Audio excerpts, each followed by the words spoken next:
Assalamualaikum. My name is Nur Fatin. I will explain a little fact about a company. As we know, company is a legal entity formed by a group of individuals to engage in and operate a business. Every company principle is to earn as much profit every year to increase shareholder wealth by delivering higher dividend.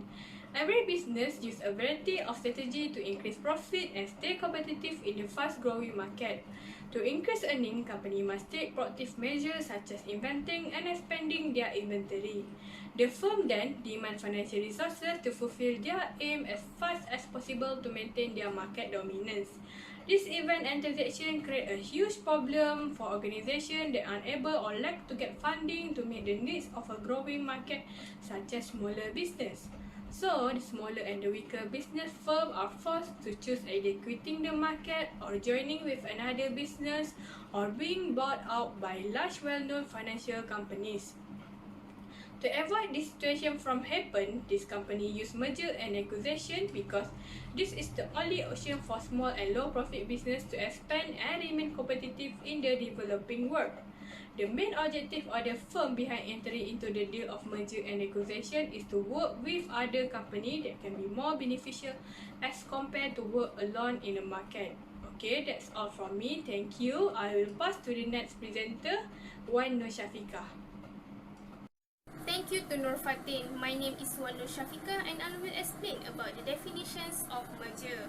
A merger is the voluntary of two companies on broadly equal terms into one new legal entity. Or, in a simple word, one firm is acquired by another and the bidder firm will acquire the target firm. Acquiring firm also retain name and acquired firm cease to exist. The firms that have agreed to merge are roughly equal in terms of size, client and scale of operations. There are two terms, A and B. A is a bidder firm. There is a company who acquired the other company to merge, and usually bidder firm is a large and stable company. B is the target firm for a company that is being acquired by other company, and usually the target firm is small company. Legally, it is simple to firm merge by have a proof from stockholder of both firms. Consolidation refers to an entire new firm being created from the combinations of existing firms into a single or large organization. That's all. Thank you. I will pass to the next presenter, Julita Husna. Thank you, Wan Nur Syafiqah. Hi, my name is Julita Husna. I will explain about form of takeovers. There is 7 forms of takeover. Firstly, friendly takeover. Friendly takeover happens when board directors from both companies agree to approve the transaction. The board of the target company will agree to the terms of purchase, while the shareholders will have the opportunity to choose or oppose the acquisition. Secondly, hostile takeover. That occurs when the board of directors from the target company does not want to be acquired by the bidder.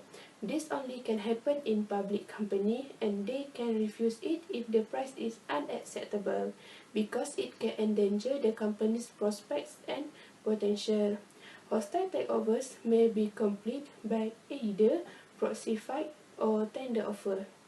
Thirdly, tender offer is an offer to purchase some or all corporation stock from each shareholder. Tender offers are usually made in public, and bidders make public offer at the fixed price above the current market within a certain period. Tender offer occurs to invite bids for a project or accept formal offer. Fourth is proxy fight, when a group of shareholders work together to try to win a corporate vote by gathering enough shareholders. They also may target a few key members to persuade more stockholders to replace the entire management team. Next, creeping offer. It is occur when bidders secretly buy enough company stock in the open market. Instead of paying a premium price through creeping offer, the acquirer can obtain a portion of shares at current market price. Creeping offer is used to obtain a percentage of the target company's share at a lower price. Then, reverse takeover occurs when a private company buys a share to control public company. It is an efficient way for private company to float itself. Their main purpose is to achieve listing status without having to go through initial public offering, that known as IPO.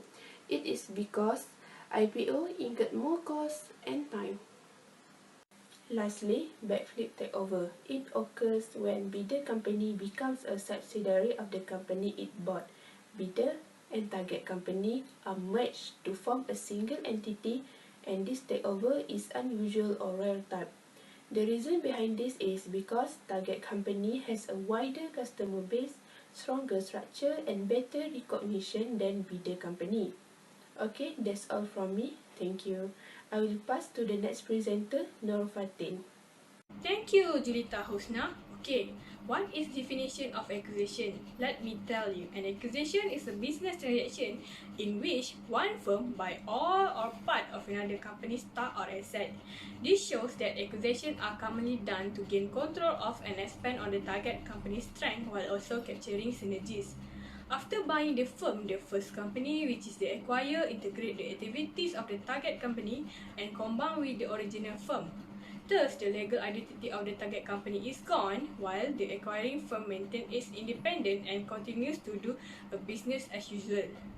To avoid the obstacle of adopting a new venture plan, several businesses diversify their operation by purchasing an existing company. The target firm might be a well-established firm or a poor one, but it has a significant profit potential if a corporation purchases it, since it is already established. Acquisitions are classified into two types, which is hostile and friendly acquisition. A hostile takeover happens when a firm is bought outright by another corporation, usually by buying a majority of the company's stock in order to seize ownership. Meanwhile, a friendly takeover happens when both companies reach an agreement on the transaction.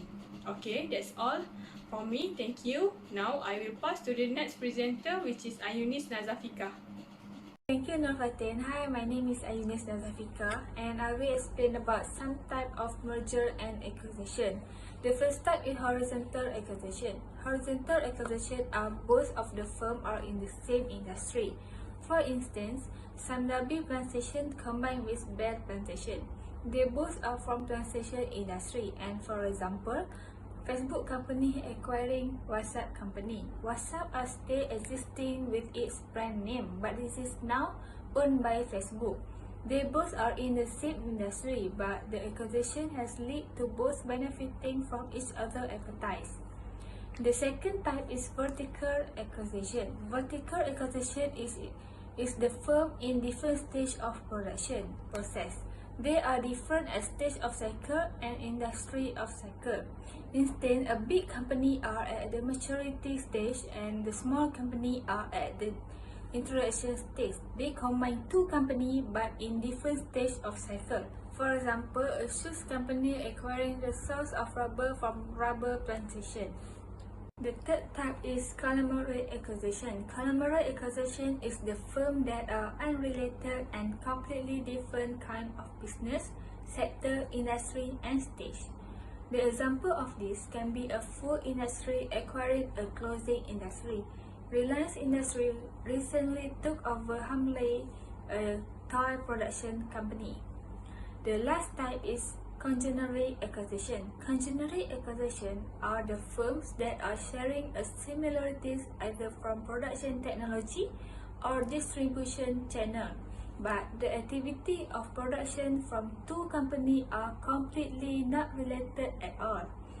In some case, the two companies can be sharing the same customer, but a different kind of service. For example, Sony producing DVD player but also bought a film studio, Columbia Pictures, in 1989. Sony is now able to produce movie to be played on their DVD player. And that's all from me. Now I will pass to the next presenter, Nur Shadatul Ain. Thank you. Thank you, Ayunish. Hi, Assalamualaikum. My name is Nur Shadatul Ain. I will explain about defensive tactics. First, shark repellent. Shark repellent refers to a company's strategy to avoid hostile takeover attempts. When a takeover attempt is made public to the company's management and shareholders, the bylaws go into effect. It discourages unwanted takeover attempts by making the target less appealing to the acquiring firm shareholders, hence preventing them from proceeding with the hostile takeover.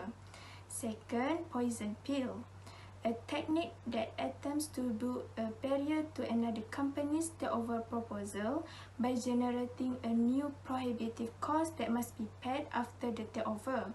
For example, offering a preferred stock option to current shareholders allows them to exercise their purchase right at a large premium to the company and making the cost of the acquisition suddenly unappealing.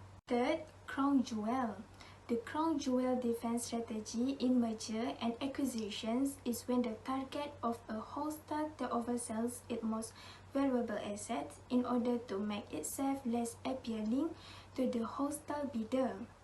The crown jewel defense is a last resort defense because the target business will purposefully destroy a part of its value in the expectation that the acquirer will withdraw its hostile bid.